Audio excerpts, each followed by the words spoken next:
ಪ್ರಧಾನಮಂತ್ರಿ ಕೃಷಿ ಸಿಂಚಾಯಿ ಯೋಜನೆ WDC 2.0 ಯೋಜನೆಯ ಚನ್ನಗಿರಿ ತಾಲೂಕಿನ ಮೋಹನ್ ಕುಮಾರ್ ಅವರ ಯಶೋಗಾಥೆ.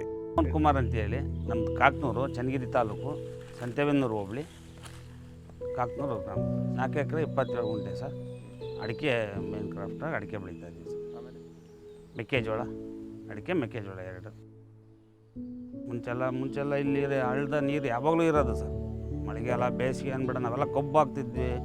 ಅಡಿಕೆ ಎಲ್ಲ ಹಳ್ಳದ ನೀರಲ್ಲೇ ಯೂಸ್ ಮಾಡ್ಕೊಂತ ಪಂಪ್ ಸೆಟ್ ಮಾಡ್ತಾಯಿದ್ವಿ. ಇತ್ತೀಚೆಗೆ ಬೋರ್ವೆಲ್ಗಳು ಜಾಸ್ತಿ ಆದಮೇಲೆ ನೀರೆಲ್ಲ ಕಡಿಮೆ ಆಯಿತು.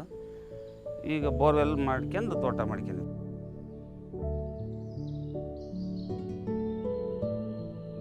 ಈಗ ಅಷ್ಟೇ ನೀರು ಕೊಡ್ತಾಯಿದ್ವಿ ಸರ್. ಲಾಸ್ಟ್ ಇಯರ್ ನೋಡಿದ್ರಲ್ಲ ಸರ್, ಮಳೆಗಾಲ ಕಂಪ್ಲೀಟಾಗಿ ನೀರು ಹಾಸಿ ತೋಟ ಉಳಿಸ್ಕೊಂಡ್ವಿ. ಈಗ 2 ವರ್ಷದಿಂದ ಮಳೆಗಾಲದಾಗೂ ಮಳೆ ಇಲ್ಲ. ಅಂಥ ಟೈಮ್ಗಳಿಗೆ ಹಳ್ಳ ಒಂದಿದ್ದರೆ ಸೇಫ್ ಆಗ್ತೀವಿ ಸರ್. ನೀರು ಬಿಟ್ಟರೆ ಅನುಕೂಲ ಆಗ್ತದೆ.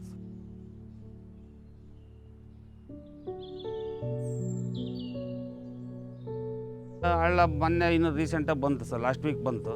ಇವೆಲ್ಲ ಕೆಲಸಗಳು ಮಾಡಿದ್ಮೇಲೆ, ಇಲಾಖೆಯಿಂದ ಮಾಡಿದ್ಮೇಲೆ ನಿಂತು ಹೋಗಿ ಅಷ್ಟು ನೀರು ಹೋದ್ರು ಅಲ್ಲೇ ಡ್ರೈ ಆಗಿತ್ತು ನೋಡಿ ಸರ್. ಈಗ 15 ದಿವಸ ಮುಂಚೆ ಹಳ್ಳ ಬಂದಿತ್ತು. ಅಷ್ಟು ನೀರು ಕುಡಿತಾ ಇತ್ತು ಸರ್ ಜಮೀನು.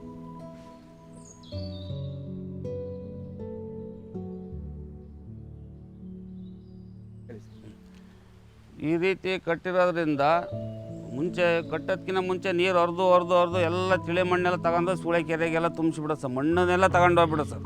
ಈ ರೀತಿ ಕಟ್ಟಿರೋದ್ರಿಂದ ಅಲ್ಲೇದಲ್ಲೇ ತಡೆಯಾಗಿ ಇಂಪ್ರೂವ್ಮೆಂಟ್ ಆಗ್ತವೆ, ಅಂತರ್ಜಲ ಆಗ್ತದೆ. ನಾವು ಇದರಿಂದ ಪಂಪ್ ಸೆಟ್ ತಗೊಂಡು ಖಾಲಿ ಹೊಲಗಳಿಗೆ ಮಳೆ ಇಲ್ಲದ್ರೂ ನೀರು ಹೊಡ್ಕೋಬೋದು.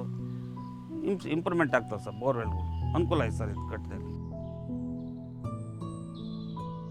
ಚನ್ನಗಿರಿ ಜಲಾನಯನ ಇಲಾಖೆಯವರು ಸಂತೆಬೆನ್ನೂರು ಕೃಷಿ ಕೇಂದ್ರಕ್ಕೆ ಬಂದಿದ್ದರು. ಅವರು ಯಾವ್ಯಾವ ರೈತರು ಹೋದವೆ ಅಂತ ಹೇಳ್ಕೊಳಿಸಿದ್ರು. ನಾವು ಎಲ್ಲ ಬಂದ್ವಿ, ತೋರಿಸಿದ್ವಿ. ನಾವು ಅಕ್ಕಪಕ್ಕದವ್ರಿಗೂ ಹೇಳಿ ಮಾಡಿಸಿದ್ವಿ ಸರ್. ನಾವು ಮಾಡ್ಕೊಂಡಿದ್ವಿ. ತುಂಬ ಅನುಕೂಲ ಐತೆ. ಮೊನ್ನೆ ಬಂದ್ರೆ ಅಪರೂಪಕ್ಕೊಂದು ಹಳ್ಳ ಬಂದಿತ್ತು. ಆ ಹಳ್ಳ ಬಂದಮೇಲೆ 15 ದಿವಸ ನೀರು ನಿಂತು ಡ್ರೈ ಆಗೈತೆ. ತುಂಬ ಅನುಕೂಲನೇ ಇದೆ ಸರ್. ತುಂಬ ಅನುಕೂಲ. ಇಲ್ಲದ್ರೆ ಮತ್ತೆ ನಾವು ಬೇಸಿಗೆ ಮತ್ತೆ ಬೋರ್ ಕೊರೆಸ್ಬೇಕು, ನೀರು ಕಡಿಮೆ ಆಗಿಬಿಡ್ತವೆ. ಇದರಿಂದ ಅನುಕೂಲ ಆಯ್ತು ಸರ್. ಈ ವರ್ಷ ಏನು ತೊಂದರೆ ಇಲ್ಲ, ನೀರು ಆರಾಮಾಗಿ ಹೊಡಿತಾವೆ ಸರ್.